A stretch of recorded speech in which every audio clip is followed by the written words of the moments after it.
Outriders launched this week. You know, a week ago, right? Yep. We're a full week in now. I think when we did last year live stream, if I remember correctly, it was like one day before the official launch. It was Wednesday, and I think they officially launched Thursday. And we had been playing it a little bit early. Right. We'd have been having fun, but there's a lot of controversy behind this launch because the launch, I think it's undeniable, did not go well. Right. And a lot of people are really negative about this because obviously when you have like a new IP, there's a lot of eyes on this. There's a lot of eyes on this game. A lot of people don't know what to think. And then like servers crash. If you thought the Destiny servers were bad at a launch, right? Like I thought it was nothing could get more annoying than seeing your place in a queue go up. And you're like, that's not what a queue does, Bungie. Like, that's literally the opposite of the point of a queue. How do you make it like queue number go backwards, right? So that was you thought that was frustrating? The Outrider servers were down, not just for like a day, multiple days. Yeah, it was a long stretch there. And a lot of technical issues as well. They had a stuttering issue for the first couple of days. That has since been fixed. If you can, when you go to launch, you can launch DirectX 11, completely fix it for me. But there's a couple of major things have not been fixed. The crashes is one of them. Yeah, so a lot of crashes. You can't, as far as I know, you can't play crossplay, or at least if you do, there's a good chance you're going to get disconnected. We tried to play crossplay, like me and TV. I was so excited to finally get to play with Devastator. Nope, it didn't work. So that is just, it's really an interesting topic because on the one hand, a lot of people are upset that obviously they didn't get to play the new game they just bought. On the other hand, the people who have got to play it, from what I've seen, there's been a lot of positivity. A lot of people having a lot of fun with the game. Yeah. It's like they're pissed off because they like it so much. So it's like, and they can't play it. That's exactly. Right. They want to be playing it. I know, Ryan, you're having an absolute blast with it, right? I've got over 60 hours in it already. He's grinding. I think I'm right behind you at like 50 something because I started a new character, like I've been grinding. Yeah. But interestingly though, a lot of people are also saying that they appreciate that even though these things are going wrong, that this is just something I've seen in our modern day and age, right? With just how many launches go like this, like, you know, every Destiny launch, you're getting kicked off. It's contacting Destiny servers, right? It very rarely goes smoothly. So a lot of people have been saying, you know what? I actually really appreciate the developers for being really transparent, and they're always on Twitter saying it's gone wrong, here updating, they acknowledge everything right away. And something to that effect, the last video I put out was a sponsored video from Outriders. So they paid me to make the video, but they just said, hey, kind of just give us your thoughts, like go wild. And the video is literally the first part. I'm bashing them. I'm like, you can't even play because of servers or whatever. And I submitted. I was like, we'll see what happens. And they're like, it's been approved. They're like, it's fine. Which I want to say, like, obviously, if they would have been like, no, you can't say these things, I probably just wouldn't have ever posted it, right? Like, I'm not the type of person who's gonna like lie for a sponsorship. But I was surprised and also really impressed that they were like, we're not going to shy away. We know our servers are having issues, right? We know there's issues going on. They're not trying to pretend like everything's fine, which a lot of other developers. So we talked about the Call of Duty crossbow accidentally going live. They didn't even talk about it for like 6 hours, right? It's just like Outriders has been quite transparent, which has been good. Right. Yeah, do you think that Outriders is better than Anthem at launch? 100%. Oh, undeniably. Yeah, me too. Yeah, because the reception of the game so far has been overwhelmingly positive. I mean, some people are like, this isn't my thing, and that's totally fine. But there is a lot of positive press about this game out there right now. You got even like some really critical people who are generally very critical of games and are kind of hard on them, especially at launch. People like Paul Tassi, people like Skill Up, who are always just like, I'm totally candid. That's my thing. Here's what I'm feeling. And they've got a lot of game experience to back up, you know, their initial thoughts and feelings about games. And they're both like very positive about this game. I've seen a lot of positivity from generally negative people. The game's being received really, really well. In fact, it was in the top 10 for peak concurrent player base on Steam this week for like 3 days in a row with like up near 150,000 concurrent Steam players. And speaking of that, it had a higher peak concurrent player base than Borderlands 3 ever did. So Borderlands 3 released And 2. Yeah. Well, 2 obviously 2 was so long ago, like a decade ago. Right. Yeah. But like when I honestly am flabbergasted by that. Like I actually can't believe that. Like Borderlands 3 was so hype. And that was during the days where the servers were having issues, by the way. That was during that stretch. Yeah. See, here's the They've thing, gone though. up. They've gone up because now since the servers have finally opened up, like more and more people are actually coming on and playing. Mhm. I kind of feel bad for them because I do think it's better than Anthem, but because the servers have been down, everyone's complaining and saying like, "Oh, is this Anthem 2.0?" Yeah. And like, how many people are in the Twitch chat saying like, "Is this worth $60? Is this Anthem?" And you know, I think it is much better. The end game, 10 times stronger. I'm not saying Outriders is amazing, but like Anthem's endgame was ass. The looting systems in Anthem were pretty ass. Like you were, what were we doing the one day? Shooting that golem and like trying to farm this golem for like 10 hours trying to get legendaries. I don't think the Anthem loot system was that bad. The problem was like so much of it was glitched out, and so it didn't work. You'd put together like an amazing synergy. You'd have this tricked out amulet. You're like, oh, I'm so powerful, and it wouldn't even work properly, right? So. Like that was the issue. There's more like glitches like that where stuff wasn't working properly. In Outriders it is different, and the synergies, dude. So like, and I said this in my video, but like, holy crap, it is a breath of fresh air that the devs are literally like, go wild. Like there seems to be no concern with what might be overpowered in Outriders, whereas like Destiny is like sunsetting weapons because they're too good. Oh, you're having fun? Nerfed. You like this? Nerfed. We're taking away half the game. You idiots can only get 1 buff, 1 debuff, right? Whereas Outriders, dude, I played a Technomancer and I blasted through the campaign because I just used what you can actually do is transfer some weapons over in the stash, so you get some guarantee. You dismantle them on your new character, so you get some guaranteed perks. So you just use the twisted rounds. And then there's a perk where if you get a kill with twisted rounds, you get 40% of the ammo back. Or you can have a weapon perk where if you get a kill in the last 35%, you get all your magazine back. Well, with an LMG, you literally never run out. Not twisted rounds, toxic rounds. You literally never run out of toxic rounds. That's right. I beat the whole game. Just grabbed on everyone with toxic rounds. I never reloaded. I was like, how? And again, coming from a Destiny background, you know that they would be like, you only get 5 shots of toxic rounds, then it goes away and recharges for 3 minutes, right? It's a breath of fresh air that they're like, do whatever you want. Combine these ridiculous synergies. Yeah. Counterpoint. Absolutely. Toxic rounds, anomaly rounds, great. Most skill builds, absolute dog meat if you go into the higher world tiers. Now, Ryan, shut up. I see your face. Oh, my Devastator build is working. Devastator's fine because it has some built-in healing with Tremor or whatever. I don't run Tremors. And well, okay. Are you using Golem, though, to reduce the damage by 65%? Well, of course you're using Golem. I know. That's what I'm saying, though. Is if you run around as a trickster, you're like, I'm going to whirlwind, you're dead. You're not a tank as a trickster. That's not what you do. No, but that's the thing, is you can't use your abilities on a lot of the classes and do ability builds. It's just very unbalanced in a lot of cases. And I was starting to play. Are you researching the builds really well? You know about like the Firestorm builds on Pyro? Yeah, the Twisted Rounds build on Trickster is so much fun. Get the Bulwark because it has bleed rounds. Then you get Vampiric Mag, so every kill that's bleeding enemy gets 50% of your magazine back. Unlimited Twisted Rounds. I know it. I get your point though. The round base, like the stuff that buffs your gun, they're so good. It is so ridiculously good because the guns themselves are so powerful, and the fact that you can take an exotic perk and put it on another gun is. I did that. You know that random shotgun where if you hit someone, they float into the air? Yeah. I got 2 of them randomly on my Technomancer. So I took the perk, I put it on an LMG.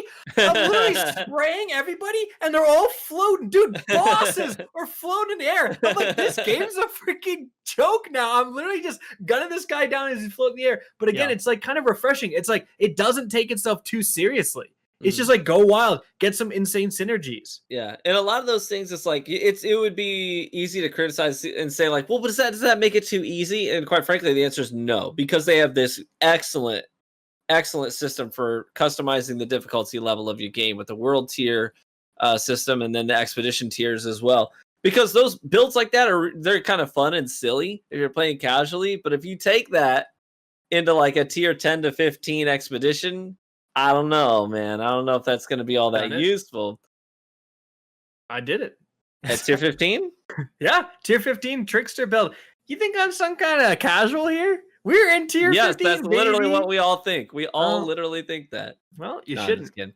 But I Hold on.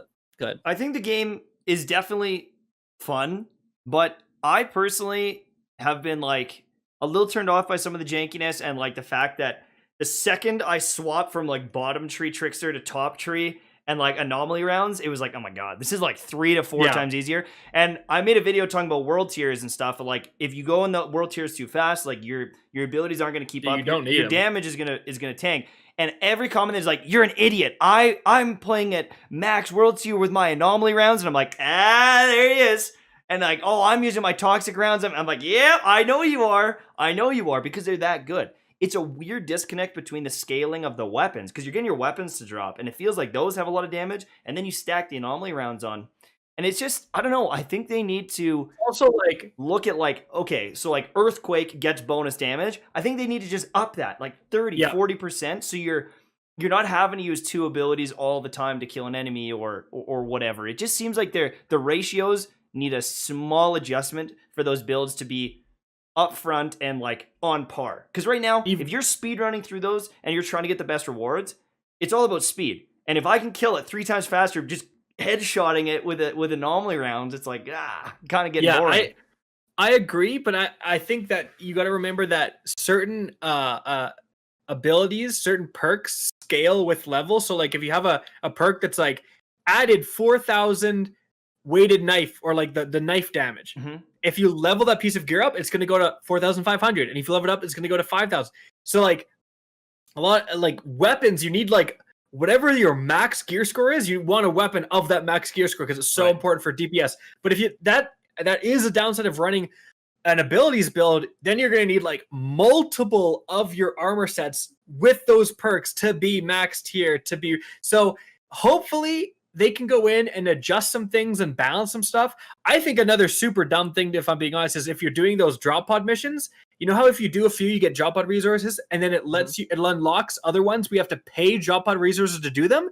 The ones you have to pay, they don't give any better rewards. They give the exact same rewards than if you do it. So why would I pay for one if it doesn't give me any different rewards? As far as I know, if they do, they don't say it anywhere. And it doesn't feel like it when you do them. That's like the world tier system. Like, why would I make it 10 times harder and get the exact same experience per enemy killed? Because like, you get more legendary drops. Yeah, though. and that's fine, but it's just like, why? Like I feel Well, like there's some that's weird a good point. disconnects, you know? That is a good dude. When I got to the final boss, and I was slaying everything with my Technomancer. I got to the final boss and I was like, all right, I had some trouble. I was like, I dropped it down to world tier 2. I was like, I don't give a crap.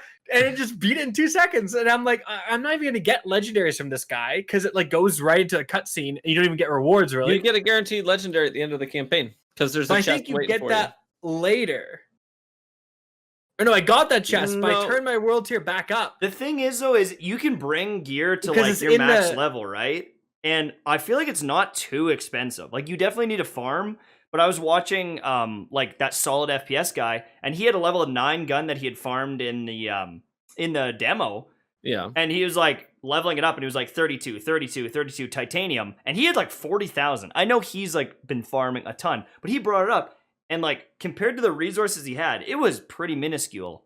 So, you know, the nice thing does is get really expensive. It does get very when you get to level 50. Yeah. Right. But actually, when you get to level 50, the best strat is kind of to look for blue gear that has perfect stats. Like you want like weapon life leech, bonus fire, or like whatever. And then you increase it to purple and you get a choice between 3 perks. So you can find like a good perk. And then like it's easier than getting a legendary where it's like you have to have 2 good perks or 1 guaranteed good perk. So and the perfect stats. So which is nice because you can kind of craft your way up there. Yeah, it actually gives yeah. Anyways, no, it's just we're getting like into the details of like the grind. The nitty-gritty, yeah. Yeah, but it's like these are only problems that are going to come up after you've spent 50 hours, 40 hours playing the campaign, getting all the way leveled up, getting to tier 15. Then you're going to notice some of these problems, and they're easily fixable problems. Right. Yeah. Just like do a couple buffs and nerfs, adjust some damages somewhere, and then you have abilities builds that are cracked. Now, if you look at Outriders, kind of one of the final things I wanted to bring up is if you're looking at Outriders, do you think that it's going to have an audience long term like the Division would, or like a Destiny, or is That's it going a to good be? question. Is it going to be people play it, they love it, it's awesome, and then they put it down? Dude, that's a great question because like views wise, if I put out an Outriders video, it does okay at best. You know, it's not doing that well, and it's like it's kind of annoying. You get the people like, oh, just go back to Destiny. You know, you're not even getting good views. It's like, what am I going to post in Destiny? What, like a GM guide where I recommend using the same freaking gear for the last that I did for the last GM and the last GM because it's all the same crap. You know, like what am I gonna like? So I rather play something new, but it is like it's not. It's popular, but it's not like absolutely banging. You know, it's not like we're talking about a Grand Theft Auto here. Mhm. And like you said, when you beat the game, you're kind of done. When you get to the top of the end game, you're kind of done. There's no like this is not a live service. And in some ways that's refreshing because it's like you're not drip fed content. You just actually, you know, it's like you get the whole burger and the fries. Bungie gives you the burger and then it gives you one fry at a time for like 8 weeks, right? Mm-hmm. It is kind of nice to have the whole product, but on the other hand, once you're done, you are kind of done. Mm-hmm. What do you think, Ryan? Yeah. Well, I think it hits I think it scratches a different itch. I don't think that everything needs to be a hobby game. You know what I mean? Not everything needs to be a hobby game like Destiny, where you're logging in every week to do your weeklies and stuff like that and get those banged out. It's kind of refreshing every now and then to just have a game that's like, here's what it is. Take it at your own pace, you know, in your own time. And there is a lot of content there. I mean, like I said, I'm 60 hours into the game and I still have a lot to do. I'm not at my I've been kind of going slow too. I'm a bit of a completionist. So, I'm working on my legendary sets so I can get set bonuses, which they're kind of okay. None of them are too incredible, but it's just kind of a thing I'd like to do. But I'm not even at the max expedition tier yet, and I'm 60 hours in. Like there's plenty of content. It's gonna take you a fair amount of time, and for the price tag, I think it's totally worth it because the experience. I've not regretted a single one of those 60 hours. They've all been fun. To me, it's honestly cheap entertainment. So I'm totally okay with it. I mean, I'm doing the Apex grind every week. I'm doing the Destiny grind every week. You know what I mean? It's like, it's nice to have something that's just going to be a breath of fresh air every now and then for me to just plug in. Yes, breath of fresh air, 100% jumped in. I don't think it's catching me, and I don't know why it's not catching me. Like, here's the thing, is when a game comes out normally, like even like the Division or Division 2, in my free moments, I was like, I got to get back on because I want to get back on. In this one, you know, I was busy helping my brother with a condo. He was buying a condo. Congratulations, Dustin. He's got his first place. And, you know, I was doing that. I'm doing some renovation stuff. And there has been multiple times where I've had time to play and I'm just not. I'm still level 27. I've watched some streams. Like, I'm up to date on it, but I'm like, I'm going to challenge you a little bit. Want to grind it. Do you like, do you think a big reason that's the case is because you're a little bit behind and you just like feel like you're behind now and you feel like there's no point to cover it now because you're too far? Because that was me on Genshin. I was like, I will never catch up because the way it's designed, you can't catch up. I think the big one is Fruit and I were playing, and I mean the thing is when I was doing a lot of that stuff away from content, the servers were down, so I actually didn't miss that much. But we started playing, and I was like, I just want to check something quick. And I swapped from bottom tree to top tree, and it was so much easier. I was like, ugh, it almost killed the game for me. And I know that there's other builds you can do, and when I get more abilities, that's cool. But it was such a stark contrast from using my Whirlwind and my Vorpal Blade to using Anomaly rounds that I was like, damn. It just felt really dirty to me. It was so strong that I was like, the gamer in me that wants to get to endgame, I'm going to abuse this. And then it took a little bit of the fun factor away for me. So I don't know. It's just not grabbing me the same way. And like with Path of Exile and stuff, which we'll talk about later, like I find myself wanting to grind and like checking all the loot. And in this game, I don't know what it is. I don't know if it's the enemies are boring to me. Like, I don't know if it's I don't know. I like using abilities, but popping a bunch of enemies with my Vorpal Blade, it started getting repetitive by the end of the campaign for me. But I don't know. It's funny though, because like that's part of the reason I like it is because, you know, you mentioned like it's like the Division or whatever. I got back into the. I mentioned I got back into the division by the time Genshin was going. One of the reasons I had to kind of stop playing is because it rolled onto a new season and like Destiny started. And it's like I don't have time for 2 live service games. Yeah. Like Division is like you got to grind 100 hours to do everything. You know what I mean? I don't have time for that. And Path of Exile was the same way. On your recommendation, I started playing Path of Exile. And I played a crap ton over like 3 days. Got to the end game, like about a week. I was level 80 or whatever it was, right? And then I started to realize, and I started to look up guides and like how to craft your gear. I'm like, this is going to take hundreds of hours, which is fine if that's your main game. But because Destiny is my main game, it's like I don't have time for this, and that's why I kind of prefer that Outriders is like this somewhat simple package. I think it's fun, and it's over when it's over, and it's not going to drag you along for months, right? Mm-hmm. I actually like it because of that. Yeah, that's fair. But if you are looking for a new main game, then that's a negative, right? If you are like, I quit Destiny, I'm done with it, I want a new Destiny-like game, you're going to probably have fun in Outriders up to a point, then you're going to be done.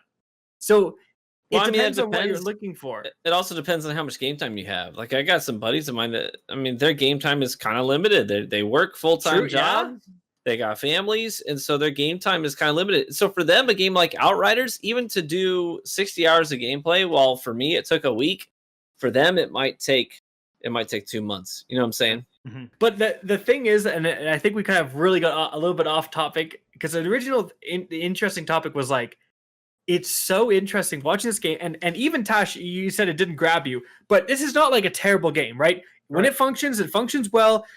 Crashes, usually the crashes have something to do with people joining you, I've found, or like you starting a multiplayer game, where if you're actually in the fray, in my experience, everything works fine. Enemies are floating in the air and blowing up and crazy stuff is happening, and it still works fine, right? And it's like you watch it, but because it had these server issues, it's like people who aren't playing the game are like, trash game, right? It's like new anthem, bro. And it's like those people we talked about last time. It's like the people who like, even with Anthem, never played Anthem. They just wanted it to fail because it was EA, right? Yeah. It's EA and it's got to fail. And I watched a YouTube video saying there's going to be loot boxes, which was a complete lie. And then it has these issues. And then they're like, I told you. See, I told you. I get there is like a actually pretty dedicated group of people that actually played Anthem. And we're like, I had fun. I had fun for multiple hours, like 40, 50 hours. I got to the end game, got bored, stopped playing. I don't hold a weird resentment against the game. Really unfortunate they never got like Anthem Next going. I feel like that would have actually been really good. But I would recommend this game over Anthem any day of the week. I think it's a more solid, like complete experience. I think Anthem had more potential. I'm sticking to it. I think if they would have like got that end game under control, fixed a few things, I really liked certain aspects of Anthem. But Anthem got canceled.